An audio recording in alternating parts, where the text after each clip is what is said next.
Okay, well, good morning, everyone, and welcome to Thursday morning Bible study. Um, I know you have been continuing with the story of the Passion of Christ according to Mark, and I can put that up for us to see. Tells me you're ready to continue to start at Mark 14, verse 66, with Peter's denial of Jesus. But before we do that, folks have said they had some questions about what you discussed in the last couple of weeks. Yeah. And so if you have some questions, why don't we start with them? Yeah, Father, before we start, I should see something up on my screen, like all the names. So you should, if you're not seeing the names, look at the bottom of your screen. There should be something called participants. And if you click on that, you should see the names of all of the participants. Got it. Yeah. Okay. And then you can manage them from that list. Mm-hmm. Okay. Okay. All right. So anybody have any questions? Do we need to go back and what you covered just so that you can remember? So I do believe that you started a couple weeks ago with the arrest of Jesus and Judas coming into the garden and betraying him and identifying him by giving him a kiss. And then they arrest him and, somebody cuts off the ear of the high priest's servant. And you had that crazy story that nobody quite understands who this young man is that runs away naked. So were there any questions about that passage? Yeah, well, I had a question about the young man who ran away naked. Okay. What that really may have meant. I mean, I know they weren't, dressed with fasteners and clips and things the way we are, but that sounds kind of strange to me. Yeah, it is an odd story. I mean, I just be upfront with you. The scholars have not concluded, no one has been able to say conclusively who this young man is, why he was wearing nothing but a linen cloth, right? Why he ran away naked, those kinds of things. I mean, there are different theories.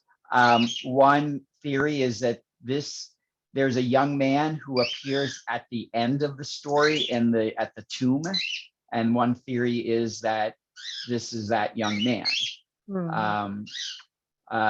There's another story that this is somehow symbolic of being stripped of everything, and then the choice is whether you're going to commit to Jesus your whole self as you are, as God created you, and this guy runs off along with all the others. It's not really clear what this is a reference to. Yeah, because that's what I thought first, that it was just symbolic of how we act, how people act, that in this situation, it showed his personality, his commitment, and all of that when he, lost his linen cloth, but literally that he was stripped naked of all the facade. How we sometimes have this facade that we wear, and then when it's like when the rubber hits the road, all of that falls away. That's what I had in my head, but that's why I asked. Yeah. Yeah, and this is going to be one of those things. There's no right or wrong answer, so it's anybody's guess. If this is a historic issue, a historical matter that this actually happened, or whether Mark is creating sort of a literary symbolic story right now with this character, nobody really knows, because it's just not enough information to know who this young man is. All right. Any other questions about the betrayal and arrest of Jesus? All right. Well, then the next passage that you did last week, if I understand, is Jesus before the Sanhedrin. And so this is the story of Jesus before the Jewish officials, and they're questioning him and taking witnesses to try to figure out how they're going to charge him and what kind of crime they're going to charge him with. And they end up considering him blasphemous when he says that he is the Messiah, the Son of the Blessed One, and that for them is enough to convict him. We'll get back to that as to today what they actually tell Pilate, but they convict him among themselves for blasphemy. Any questions about that passage? I wanted to say something.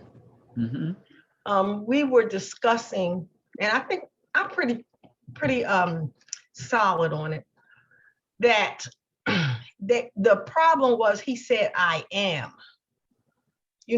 Because they were looking for a Messiah, the Sanhedrin, the priest, they were looking for a Messiah. But when he used the term, I am, that was what condemned him, because nobody could say that.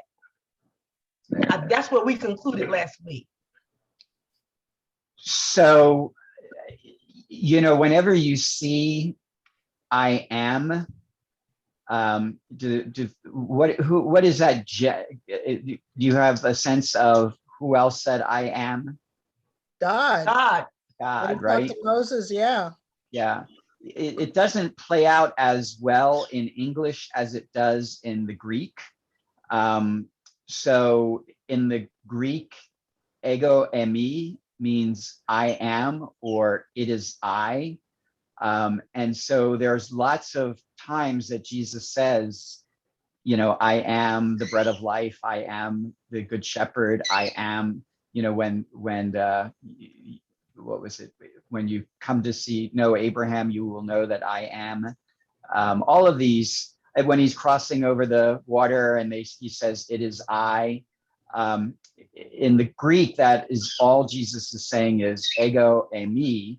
And in the Greek version of the Old Testament, when God gives his name, God says ego eimi.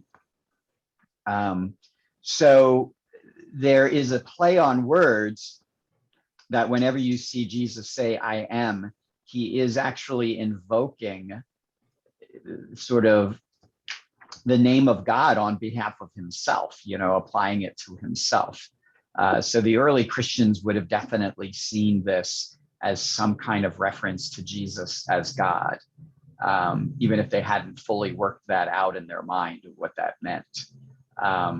So is that what you were saying, Gretchen, that it's because he uses the divine name? Or if you just read it as such, yes, I am, he's answering the question, are you the Messiah, the Son of the Blessed One? I don't know why my screen is... What I remember from our discussion was that those two words, I am, was probably an affront to the Sanhedrin, because just those two words, I am, nobody could use them because they were sacred. It's a sacred word. Only God would say that. So that's what we kind of concluded last week. Right. I think the typical person could say I am. It's just in this context. Yes. When he's being asked if he is the Messiah, the Son of the Blessed One, and he says, I am. And that's all he says, and then he moves on. Okay. I think, most scholars would have seen that this was a subtle in your face, and it does. I mean, he not only says, I am, and then he then quotes from the prophet Daniel, and you will see the Son of Man seated at the right hand of the power and coming with clouds of heaven. And right after he says that, the high priest tears his garment and says, what else do we need you have heard the blasphemy. And that becomes the sort of the crime that the Sanhedrin convicts him of, Right. blasphemy. Right. I'm like Gretchen, because this was the first time that I don't know why I made that connection between what God said, I am that I am. And then I think, like you just said, because that's all he said, I am, I then made that connection that he's saying, I'm God. And like Gretchen said, that was like, you don't say that. That was an affront to the Sadducees and the Pharisees and all those people. Yeah. Yeah. Okay. The Gospel of John really plays on this divine name, ego eimi, to the extent that there are times when Jesus says, I am, and it doesn't really make sense, grammatical sense, so that it's clear he is invoking the name of God. And in one scene, he does that at the temple, remember, and they start to pick up stones to stone him. And he says, and tell me for what good deed are you stoning me for? And they said, it's not for any good deed, it's because you are making yourself equal to God. So well, I wanted to add one more thing, kind of funny. If Jesus had said, or we had the scripture written, then Jesus answered, yes. Okay. And then the yes would not have been so much of an affront.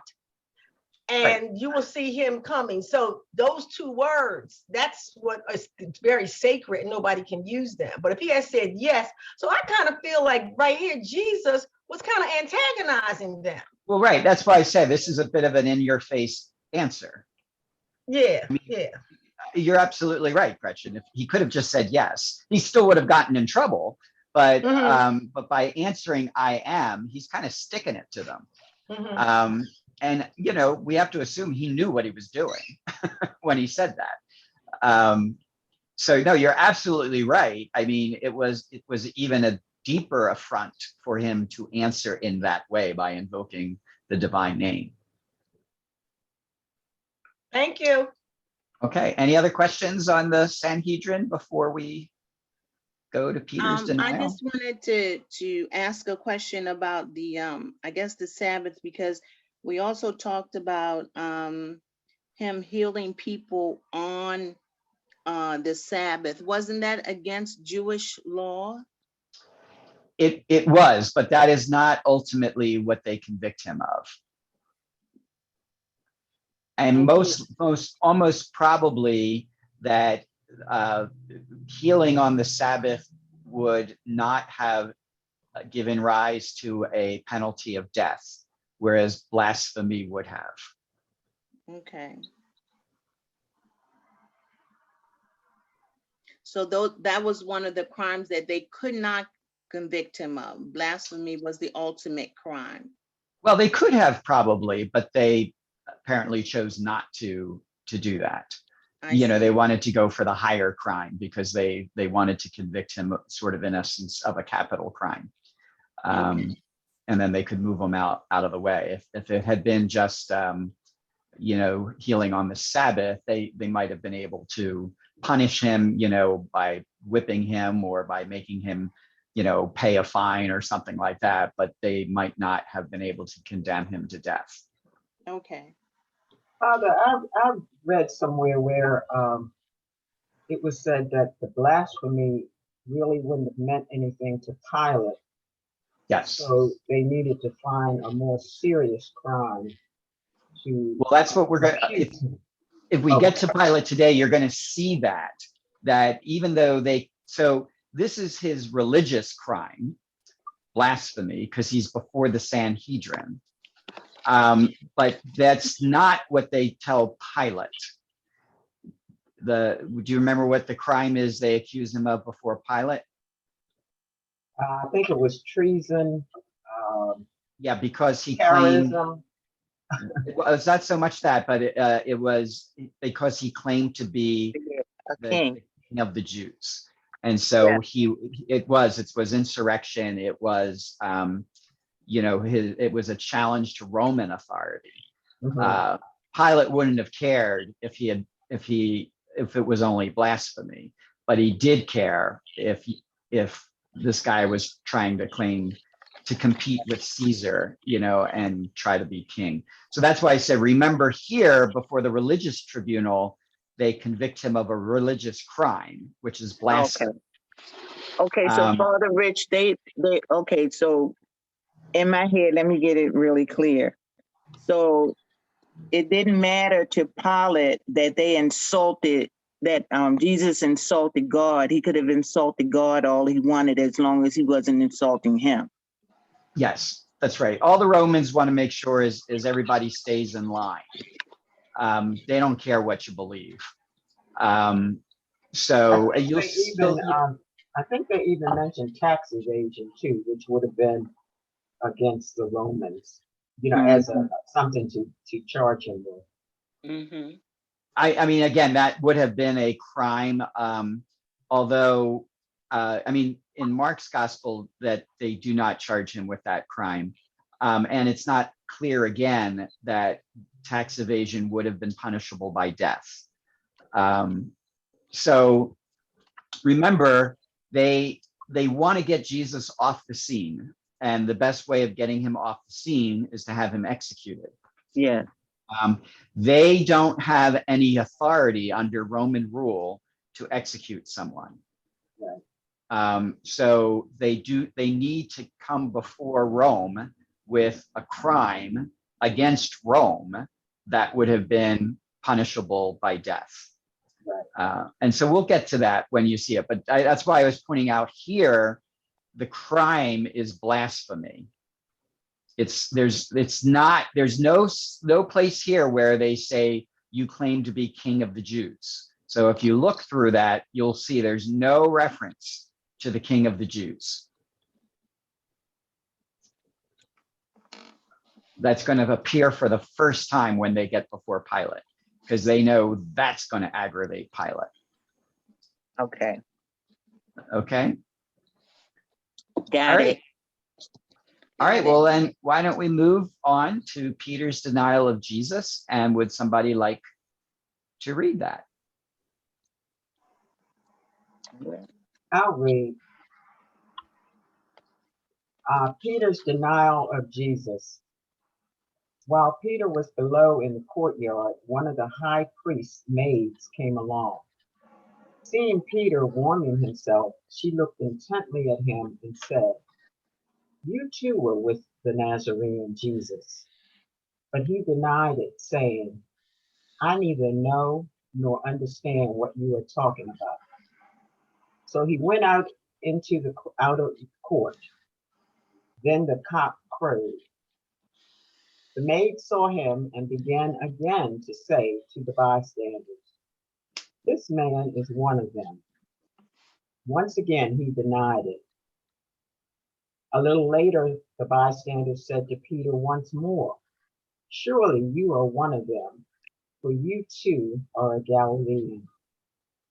He began to curse and to swear, "I do not know this man about whom you are talking." And immediately a cock crowed a second time.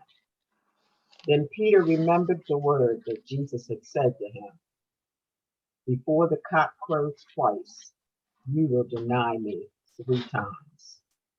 He broke down and wept. Okay, first impressions?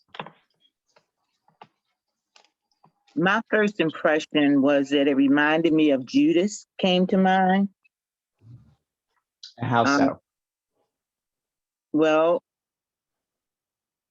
they both denied Jesus.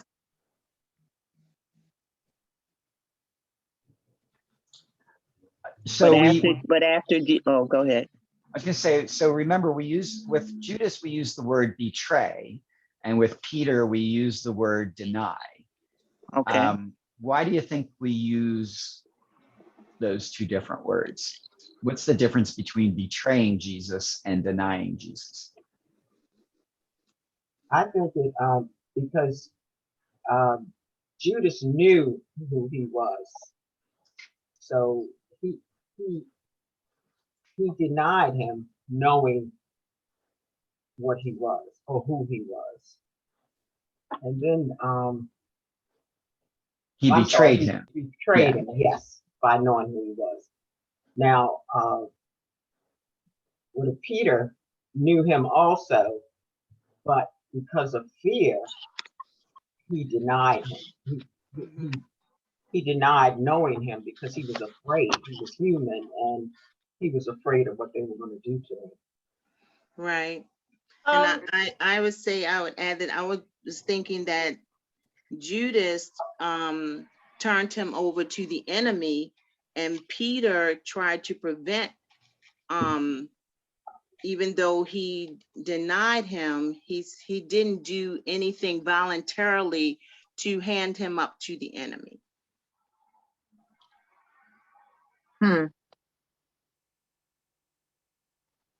Was somebody else going to say something?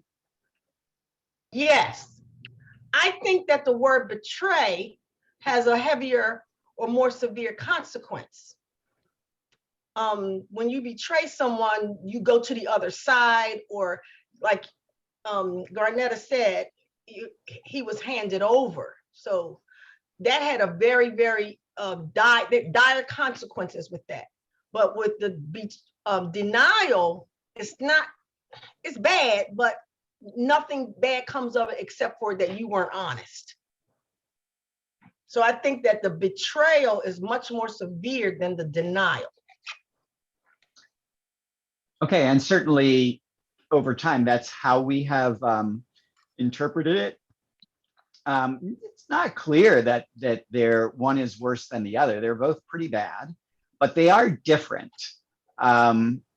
So what Peter and Judas have in common is that they are both failed disciples. Okay, so they do both fail in their discipleship by what they do. So that's what they have in common. Their failure is a little bit different. The betrayal, I'm glad that, was it Loretta who said handing him over? Because in Greek, the word that we translate as betray literally means to hand over. So Judas handed Jesus over to the other side, and that verb "hand over" we translate in English as betray. And who paid the price for Judas's betrayal?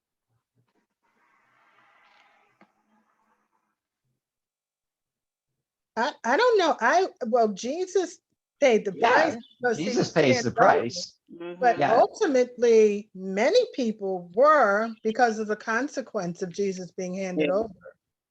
Yeah, but in that case, that's a direct Yeah. affront to Right. Jesus by handing him over. And does Judas get anything out of it? Yes, he Well, gets some- money. Yeah, he gets And paid got for money. it. Pieces of silver. But it's Yeah. temporary, isn't it? Yeah. Yeah, but he does. He gets paid for it. Now look at Peter, who is harmed by his denial, and what does he get out of it? Peter's I think smart. he- I think Peter's Course. smart. Wait a minute, Because guys. I don't think he gets anything out of it other than feeling bad. Gets convicted. Yeah, I said remorse because he really didn't get anything out of it.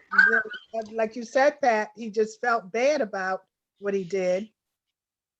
And, Well, what I had another, because while you're talking about the disciples, who failed Jesus, would you say to some degree, pretty much they all failed Jesus in his support? Because it could be just the way it's been written. It seems like John pretty much was the only one who stuck by, with Jesus' mother and the other Mary. But you don't hear too much about the other disciples being supportive. Okay, now this is where you have to, be careful about combining all the stories. So John standing at the foot of the cross is in which gospel? Is that in John? Yep, it's the Gospel of John, Okay, and it makes sense, right? You know, the beloved disciple writing the scripture is going to put himself at the foot of the cross. Yeah. But if you read Mark is really tough on everybody, because he says, and they all left him and fled. Yeah. Okay. Now, what does he mean by that? Because clearly, where is Peter here? He's in the courtyard, somewhere nearby. He's somewhere nearby. So he may have fled, but he didn't flee the country, so to speak, right? Yeah. He's still hanging out in proximity to Jesus, probably trying to hear what's going on, get word of what's going to happen for Jesus. So he's still kind of sticking around. But why would he deny Jesus? He does get something out of denying Jesus. He's afraid. I mean, His he's life. afraid Yeah. He's afraid. He's afraid for his life. He's afraid if he says he's one of Jesus's disciples, they might grab him and arrest him and put him on trial. So he gets something out of it. Just like Judas got he paid money. lived. Just like Judas got paid money, Peter gets to preserve his life and his freedom by lying, right? By denying Jesus. And then after his, Go ahead. I was going to say, did he, sometimes I get these stories mixed up, Father Rich, but did he have a meeting with Jesus after his resurrection? We know the Gospel of John tells us about that. You remember, Peter, do you love me? Yes, Lord, you know that I love you. And Jesus asks him 3 times. And the idea there is for each opportunity Jesus is giving him to say he loves him, giving Peter the opportunity to say that Peter loves Jesus. That's kind of to rehabilitate him for each of the 3 times that he denied Jesus. So that gets to another thing between the difference between Peter and Judas, which was, could Judas have been forgiven for betraying Jesus?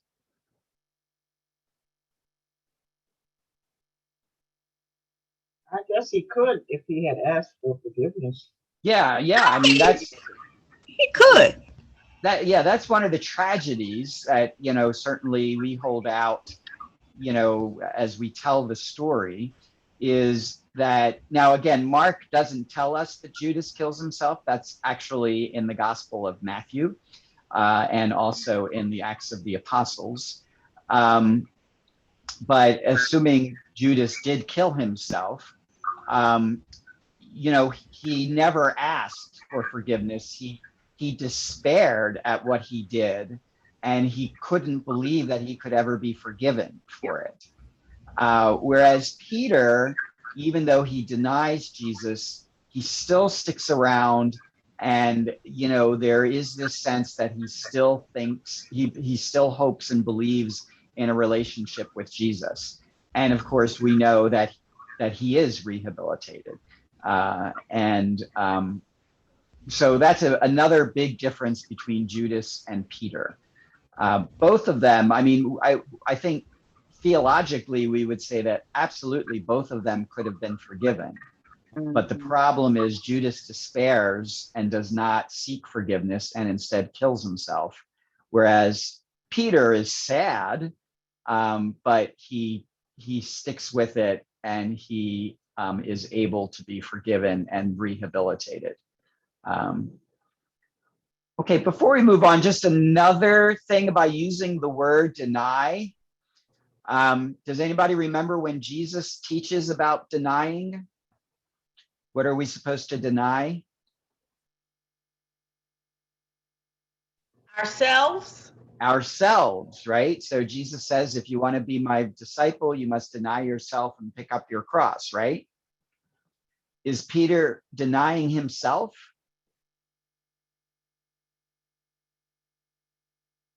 in this passage? No, he's not. No, No, not. who's he denying? He's denying Jesus. denying Jesus. Right. Yes, So that's self-preservation. also the irony, you know, and the sadness of Peter's sin is, rather than deny himself as he should have as a disciple of Christ, he denies Jesus instead. I have something to ponder, and perhaps we can talk about it next week because I don't want to hold everything up.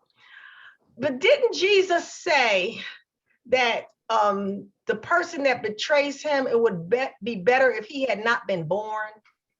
So was there any room for Judas to have repented and, you know? Yeah, I mean, he does say that. I forget if it's At the Last Supper? Gospel. Yeah, he says it at the Last Supper. I can't remember if he says it. We could quickly look at the Last Supper to see if he says it in the Gospel of just Mark. something to think about.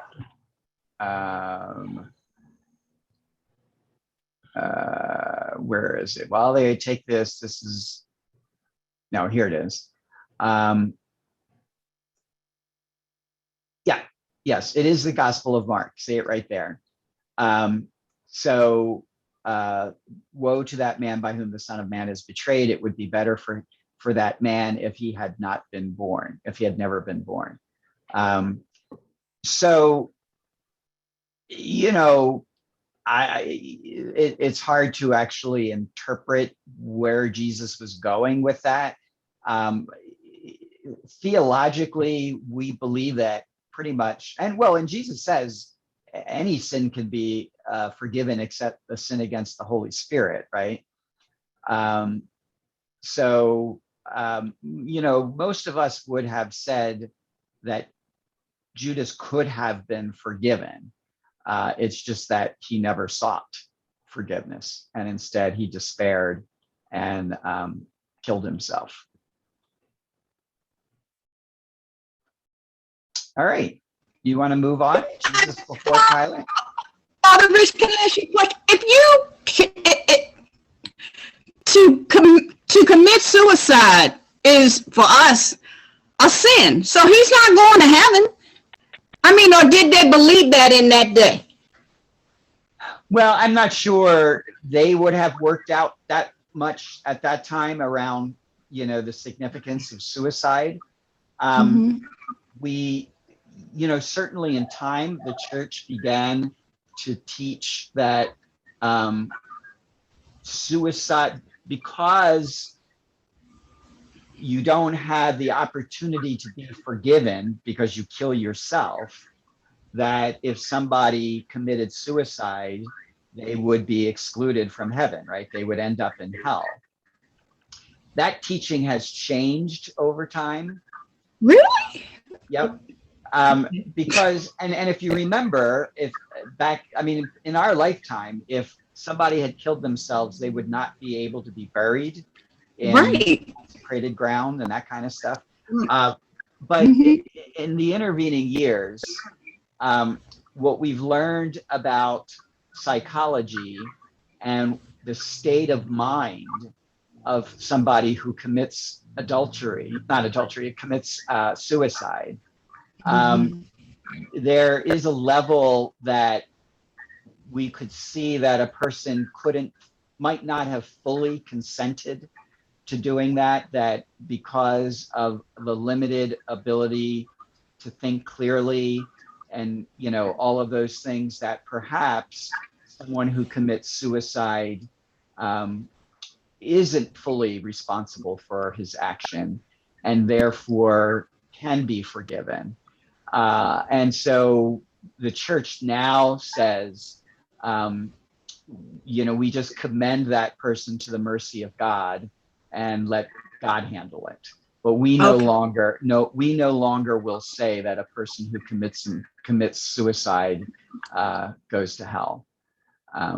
That kind of was all part of a larger thing where the church realized we have no real authority to say who's in hell. We can say who's in heaven, and that's what happens when we declare people saints. but we have no real authority to decide who's in hell, because we are not capable of judging what is in a person's heart when they die. Only God is capable of doing that. Does that go for purgatory as well? Well, purgatory is part of heaven. I always remind people of that. Purgatory is the process by which we enter heaven. So it's either hell or it's heaven. There's nothing else. So purgatory is simply the purifying that we go through to fully be present in heaven. So we still hold on to that belief. But if you get into purgatory, you are saved, because no one stays in purgatory. Purgatory is a process. It's not a place. Yes. Oh, I never knew that. It's Right. the process Makes by sense. which we are purged of any sins and punishments that remain with us, so that when we stand into the presence of God, we stand purely innocent and wholly one with God. So there's only two choices, heaven or hell. And purgatory is a process by which we enter heaven. But I'm sorry. Go ahead. Then, Oh, no, I always thought about suicide because, I mean, I realized that the church changed its stance on that, but I always felt no one knows what transpires between God and a person at the time of death. Even if a person went into suicide with the intention and clear mind of killing themselves, they may be in that process too long to realize, oh, I've made a mistake. That person could still ask God for forgiveness, recognizing what they did, but it's too late for them not to die.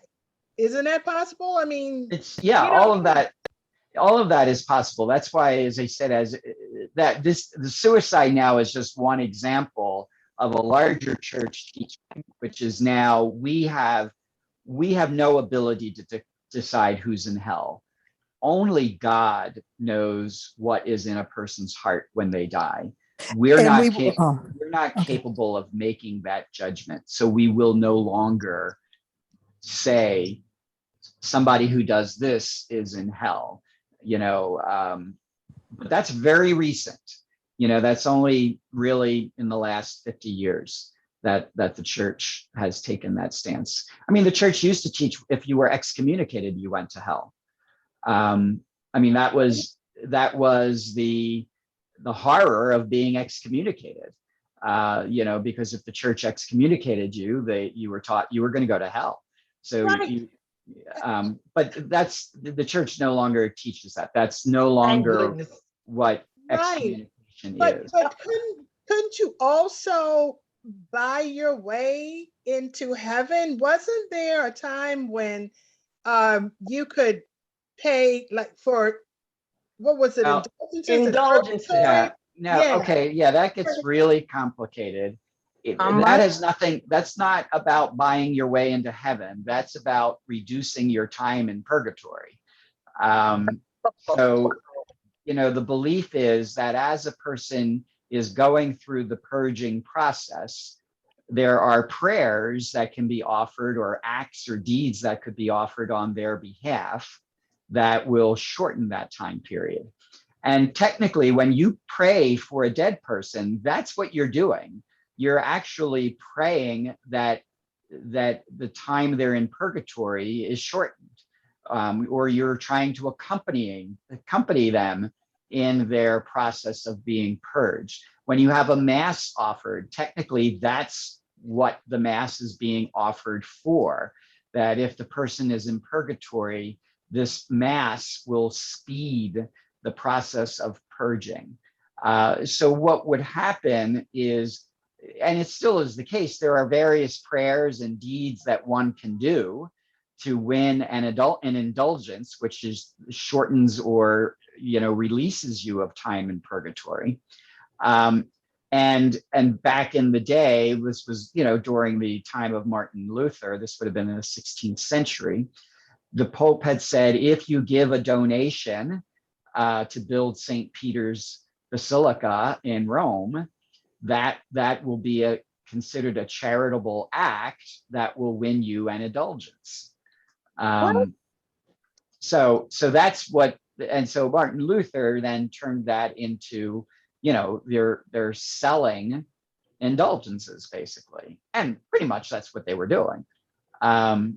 So a lot of that, all that has changed and reformed about what we believe about indulgences. I don't really want to get into that. It's a very complicated area of church theology, and it's not really relevant to what we're talking about with Jesus's passion. But when technically, when you hear they were selling forgiveness, that's not what they were doing. It had nothing to do with the confessional. It had to do with this practice of indulgences, which is related to your time in purgatory. So there's just been reforms all around that. But we still do believe in the power of praying for the dead, and our ability to ease or speed that process of purification. But a lot of Protestant groups don't believe that. That's why they will not pray for the dead, because there's no point in praying for the dead in the Protestant mentality. Either the person's in heaven or they're in hell. There's nothing we can do about that. So there's no point in praying for the dead. Whereas Catholics would say, well, the person may be on his way to heaven, but he's going through a purging process, and we can help be with him during that in our prayer. So that's why we pray for the dead. Father Rich, I was listening to a pastor once. He's Jew. Well, he's Christian now, but he was Jewish, converted to Christianity. And he says that when he was young, that they were taught in the synagogue, it didn't matter what they did, they were going to heaven because they were the chosen people. I can't respond to that. I don't know how Jewish theology and practice works around, their belief of the afterlife and those kinds of things. So Okay. I was just surprised by it. Yeah, and again, I mean, if that's what he was taught, it doesn't actually mean that's what Judaism taught. That just means what he was taught. And certainly a lot of us were taught things by priests and nuns that really weren't church teaching. So just because a priest or a nun says it doesn't mean it's the church's teaching. That's a good point. All right, let's get Jesus before Pilate. Who wants to read that next section? I'll continue. Okay. Jesus before Pilate.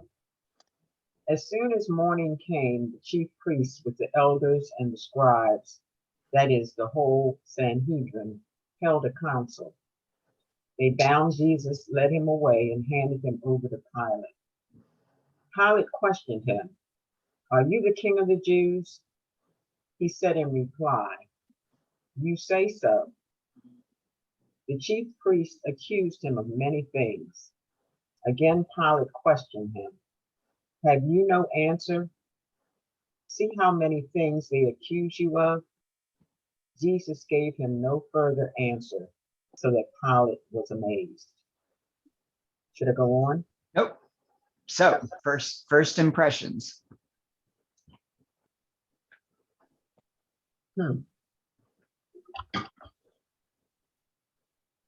My first impression is, why didn't he just say who he was? It was like, you know who you are, but you're not denying it. You're not confirming it. It's like he's playing games with them. Okay. Other thoughts?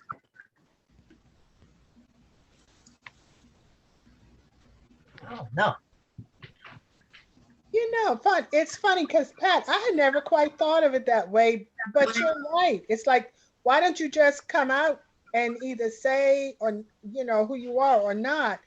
But the other thing is maybe in Jesus' mind, he felt that they had already made up their minds about what they were going to do, and they had made up their minds about what they were going to say about what he did.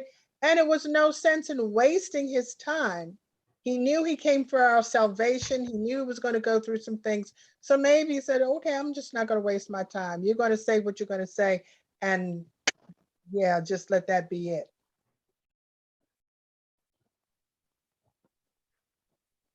Yeah, I agree. I don't think whatever he said, it wasn't going to stop his accusers of crucifying him or finding him guilty first. Okay. Well, let's kind of go through this and see what things we might be able to pull out of it.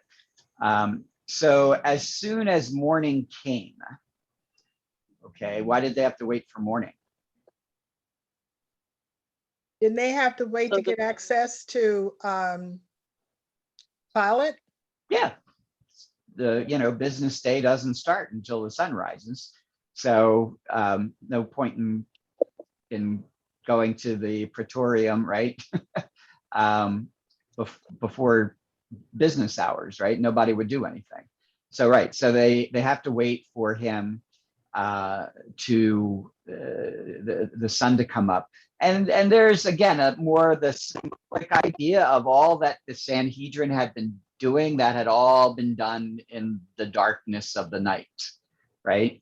So all of their plotting and planning and all of that stuff around Jesus have been done in darkness as sort of a symbol of the evil that they were away. They bound Jesus, right? Did he give them any reason to think that he was a danger to anybody, that they had to bind him? None. No. Whatsoever.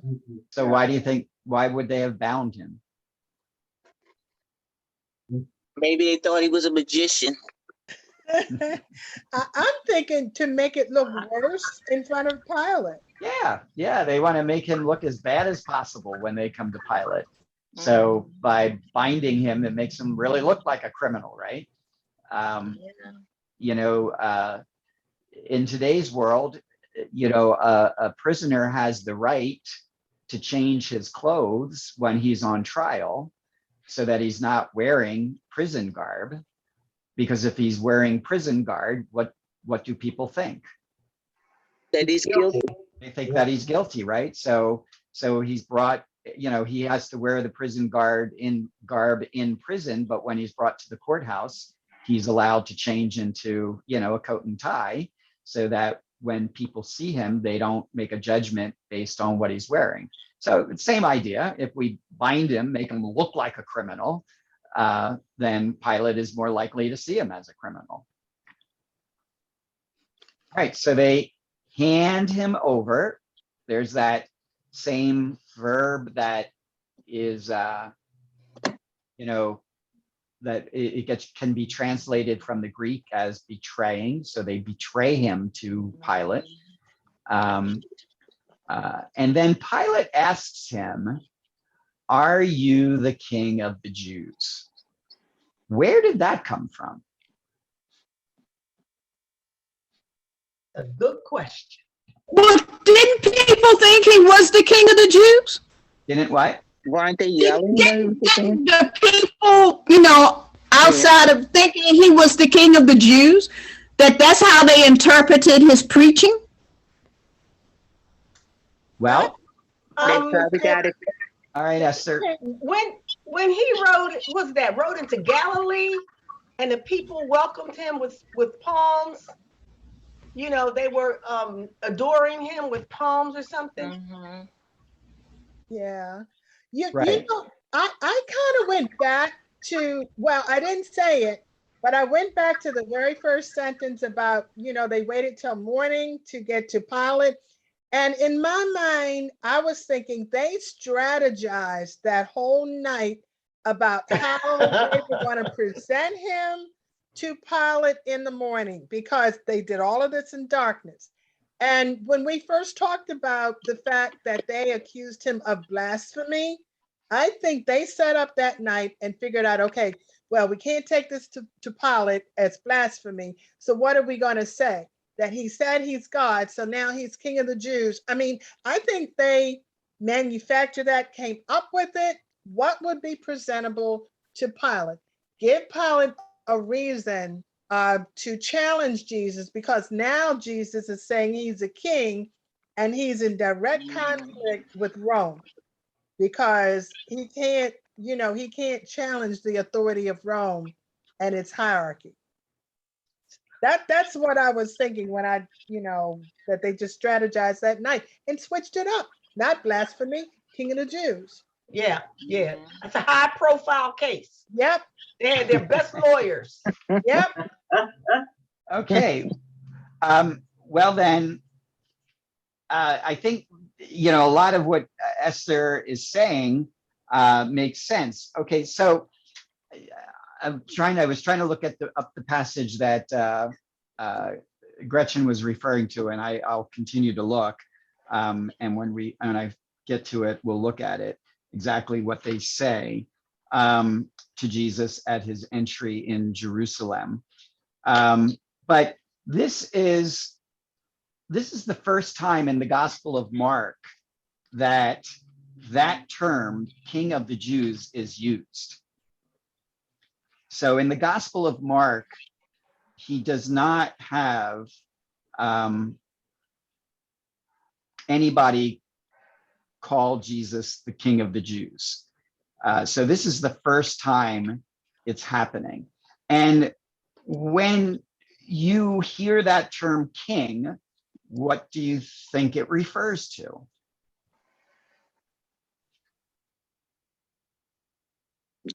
In authority? What, a monarch? What? Yeah, a real king, right? Ruler. And so why would that have gotten Pilate's ears? Because he didn't want anybody better than he was or above him, who was greater than him. Or who would uprise against him. Mm-hmm. He was a narcissist. And yeah. And you know what else I think? It may have frightened Pilate because Caesar, because he had to answer to Caesar. And if Caesar was concerned that there were some other king, sitting king, who wanted to claim his authority, that couldn't be. That was a challenge to Caesar's authority. So if Caesar was unhappy, then Pilate was in trouble. Mm-hmm. Well, wasn't also Caesar considered himself a god? I mean, people worshipped him. Now you got this man coming along, and now they want to worship him over me? Not happening. He gotta go. What about a threat of insurrection? That would have caused it. Yeah, I mean, okay, so the first thing you have to realize is the word king is going to be interpreted as an earthly king, right? A ruler. And in other gospels, when the term is used, particularly the Gospel of John, right? They wanted to, he after he'd done the feeding of the 5,000, he sneaks away because they were going to carry him off and make him king, right? Remember that? And in John's Gospel, Pilate asks him, "Are you the king of the Jews?" And he says, "My kingdom is not of this world," right? Right. So one of the issues about the term king is that when the people use the term king, they're talking about an earthly king. But for Jesus, he is the king, but he's not an earthly king. So he's hesitant to take on that title. And that's why, again, if you remember, throughout all of the Gospels, when someone says you're the Son of God, you're the Messiah, you're the King, he always tells them not to say anything, because his fear is they will misinterpret that. And they'll all assume that he has come to be a political king, and that's Yeah. not who he is. What they, yeah. Okay? So, you know, he's being clever when he says, "You say so," because he doesn't want to say yes, because he knows they're going to interpret that to mean that he is a political rival of Caesar, and he's not. You know, he did not come to be a political rival. So he's not going to say yes and convict himself of a crime that he's not guilty of. But he's not going to say no, because he is the king of the Jews, but not an earthly king. So he just manages to avoid answering the question by saying, well, you say that. And if Pilate says that, how would Pilate have known to ask him if he was the king of the Jews? Well, the Sanhedrin would have had to tell him that. Yeah. Okay. So, right, you're putting it together. They hold this council after they've convicted him of being, you know, guilty of blasphemy. And they probably come together and say, well, we can't bring him to Pilate and say he's guilty of blasphemy. Pilate won't do anything. So, all right, let's claim that he's the king of the Jews. Okay. And then let's accuse him of many other things, right? Mm-hmm. So most likely that council was trying to figure out what crimes they could accuse him of so that Pilate would take an interest in the case. And clearly the one that Pilate is most interested in is this claim that he is the king of the Jews.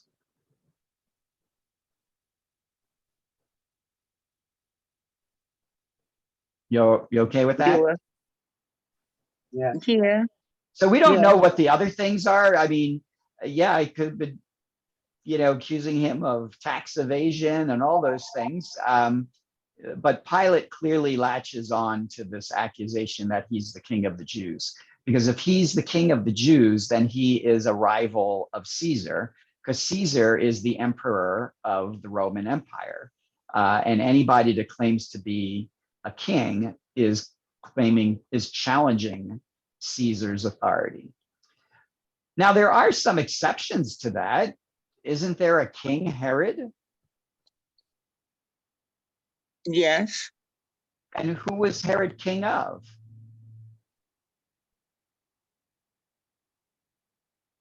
Was he king of the Romans? No, Caesar was the emperor of the Romans.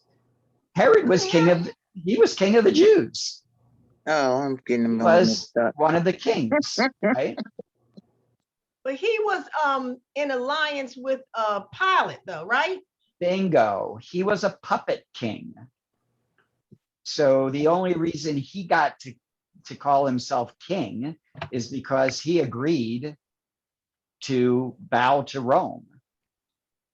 And so that's why Herod could keep the title of king of the Jews. But here's a guy who's claiming to be king of the Jews. And as far as Pilate knows, nobody gave, you know, he hasn't agreed to follow Rome. No, you know, Rome never appointed him the puppet king. So by him being king of the Jews, he's a real threat to. You got that? So there are kings, but they're puppet kings. And Pilate would have known who the puppet kings were, because they would have been subject to Pilate's authority. I have a question. In Luke, I believe they say that Herod sent Jesus to, I'm sorry, I'm getting everybody's mixed up, I'm sorry. Pilate sent Jesus to Herod first, and then Herod sent him back to Pilate to be crucified, or what was that about? I mean, Okay, like what do you think? he What do you didn't think make- that was about? uh, Why I would he have think sent? Herod Why was- would he have sent to? Why would he have sent him to Herod? oh, I guess because he I was mean- king of the Jews, No. because he was over the Jews. Yeah. Okay. Go ahead. And why? What? So what does he suspect? If he's asking the Jews to resolve the problem, what does he suspect that the problem really is? Hmm. I'm not sure. He suspects it's a Jewish problem, It's a Jewish not problem. a Roman Oh, okay. problem. Yeah. Okay, so I mean that's what's happening in the way Luke tells the story. They bring Jesus before Pilate, and Pilate's listening, and he's kind of like, this is an internal dispute among the Jews. I'm not going to get involved in that. You know, so clearly Luke, in the Gospel of Luke, Pilate, at least when Jesus is first brought to Pilate, Pilate's really skeptical, and he doesn't see Jesus as much of a threat to Rome. So he basically says, look, you guys handle this, you know, go to Herod. And so they have to take him to Herod. And then Herod sends him back. And now, you know, so Herod puts it back in Pilate's court. Now he's got to figure out what to do. But you're absolutely right, Kathleen. That's how Luke tells the story.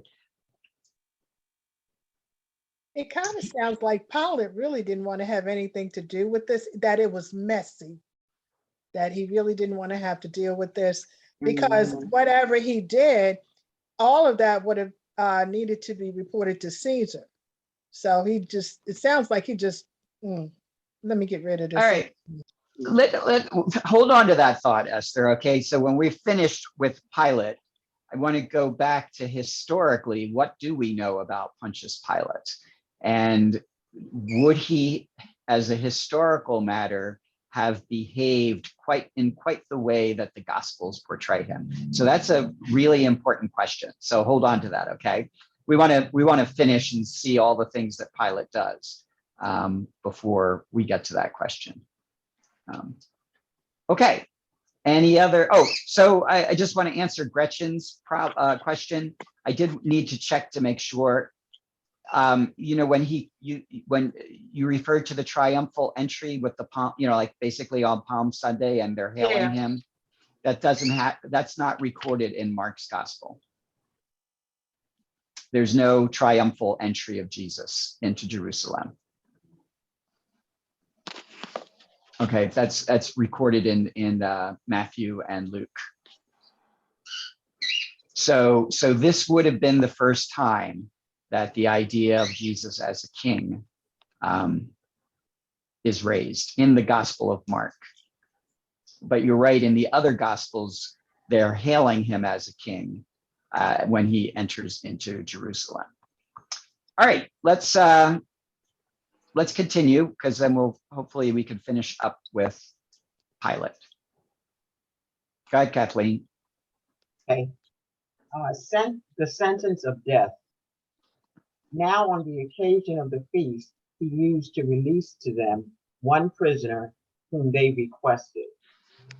A man called Barabbas was then in prison along with the rebels who had committed murder in a rebellion. The crowd came forward and began to ask him to do for them as he was accustomed. Pilate answered, "Do you want me to release to you the King of the Jews?" For he knew that it was out of envy that the chief priests had handed him over. But the chief priests stirred up the crowd to have him release Barabbas for them instead. Pilate again said to them in reply, "Then what do you want me to do with the man you call the King of the Jews?" They shouted again, "Crucify him." Pilate said to them, "Why? What evil has he done?" They only shouted the louder, "Crucify him." So Pilate, wishing to satisfy the crowd, released Barabbas to them, and after he had Jesus scourged, handed him over to be crucified. Okay. First impressions.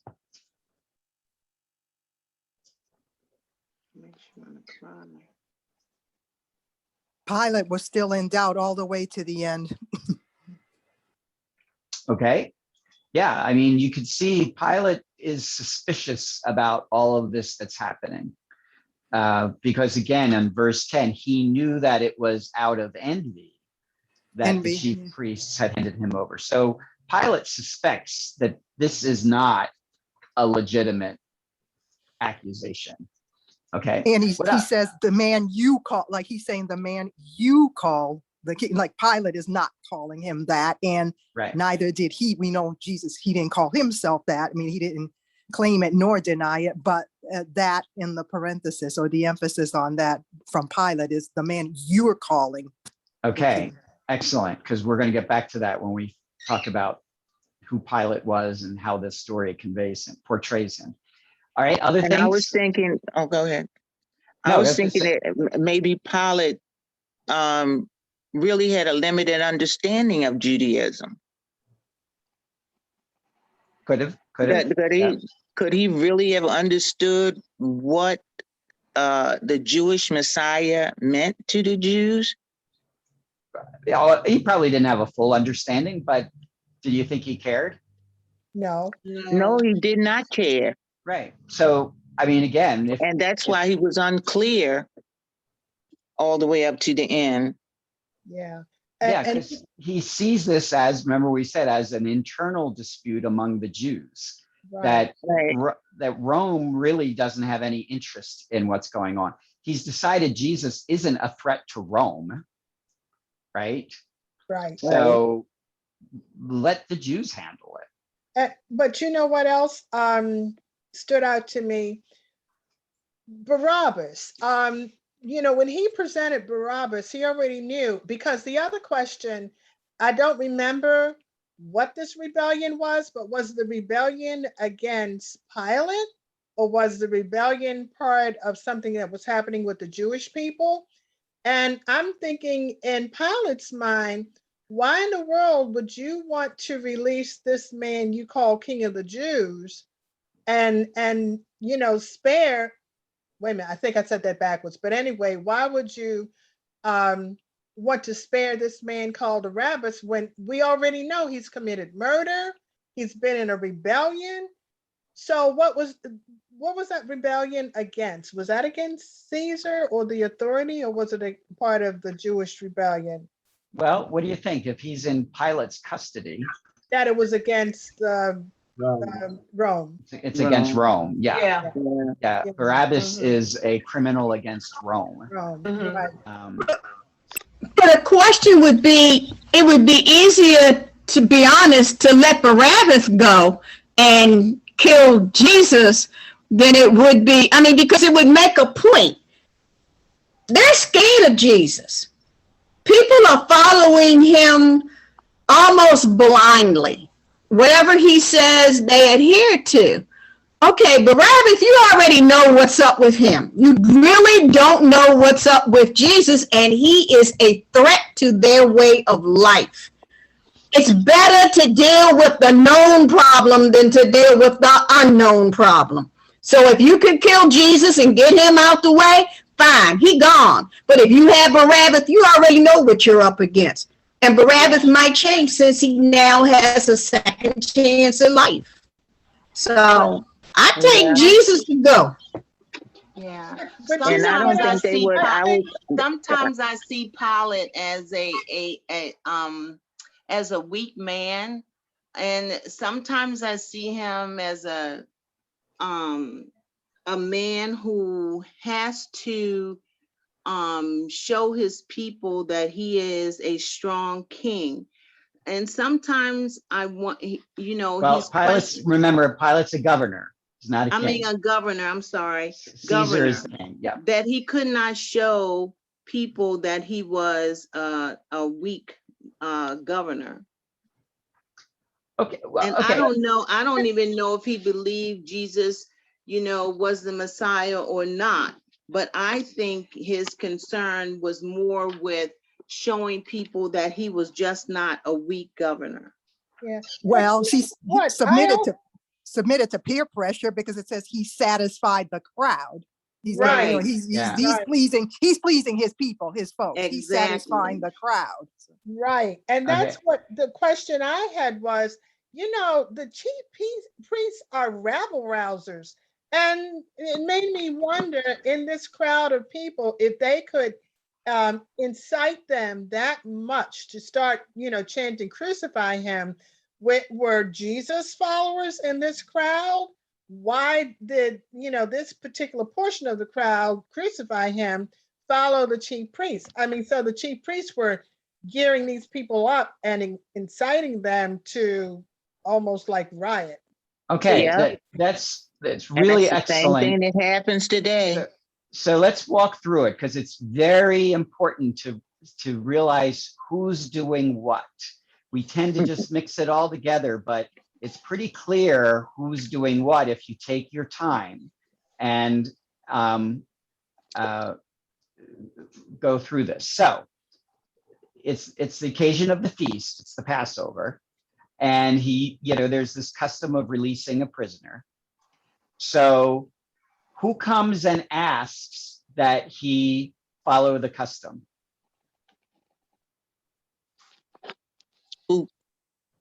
Who's asking Pilate to follow the custom and release The somebody? Crowd. Right. Okay. So that's very important. It's the crowd that comes and asks Pilate to follow the custom. Right. Okay. And so Pilate, when he says, "Do you want me to release the King of the Jews?" Who is he saying that to?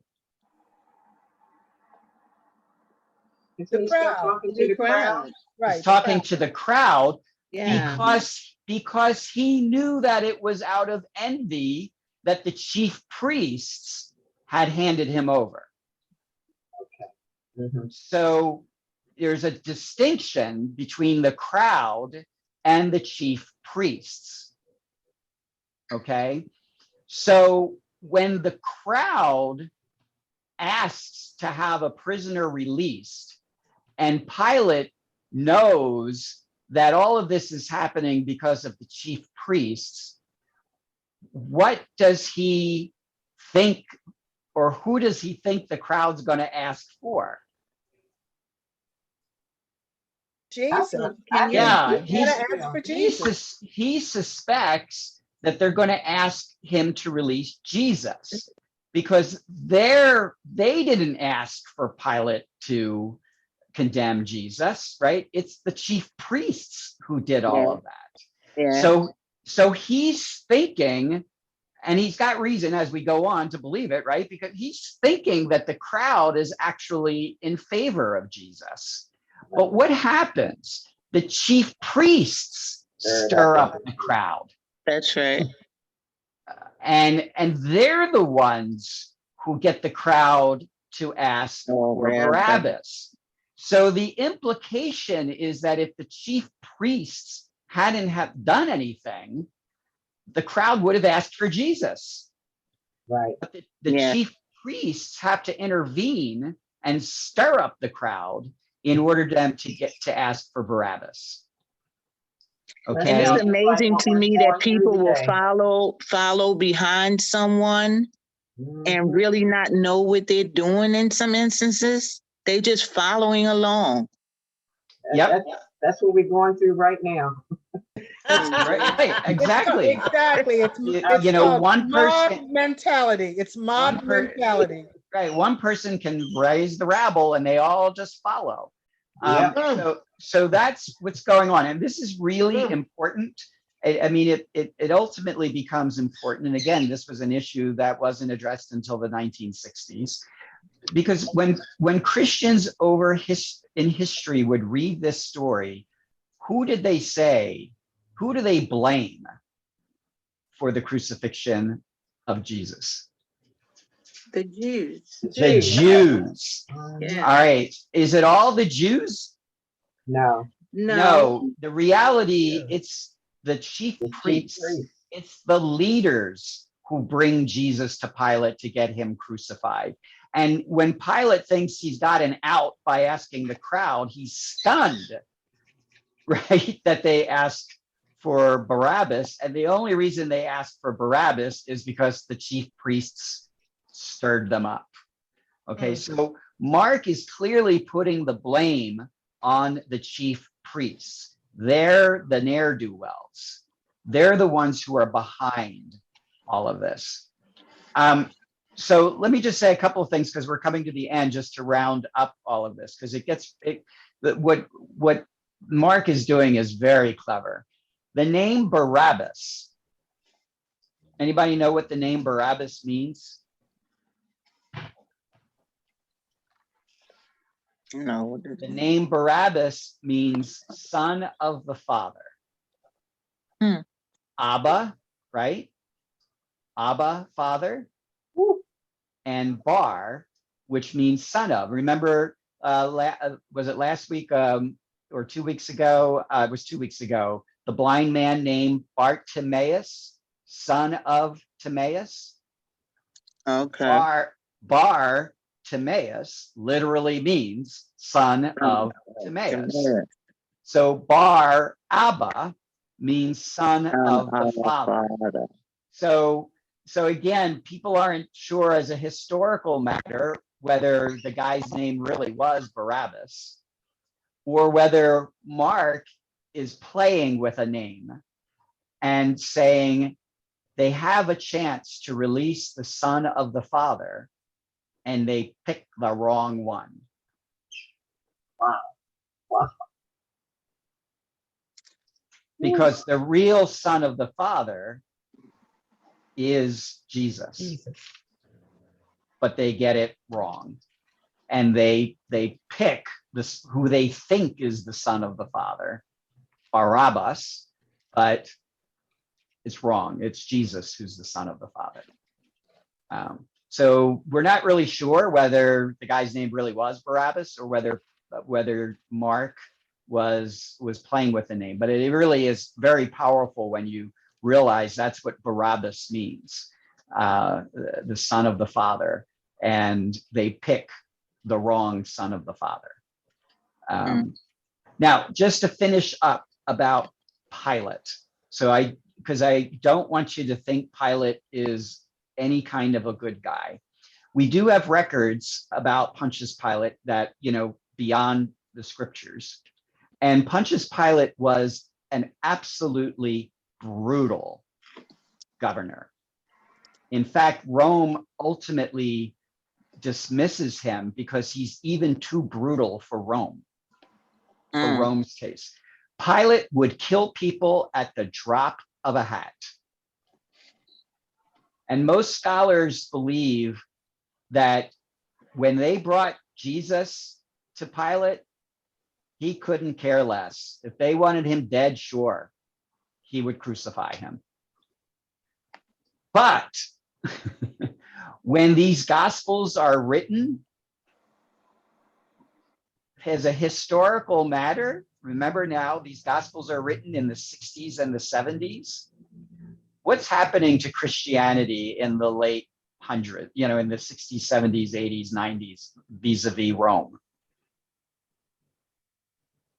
What? Does Rome favor Christianity? No, they're being it's persecuted. They're being persecuted. Right. So the theory is that when the gospel writers are telling the story of Jesus's crucifixion, they try to make Pilate look better than he really was, because they're trying to keep the focus on the chief priests as the bad guys. And they're hoping that if they can take the blame off of Pilate, they might win some favor with Rome. So there is a lot of theory that the way this story is told in all four Gospels, they kind of make Pilate almost look like a victim, right? He's like the victim of the crowd who's demanding that he crucify Jesus. You sound like a Christian. Yeah, I mean, and even in Matthew's gospel, if you remember, Pilate's wife has this dream, don't deal with this guy. This is bad news. Stay away from him.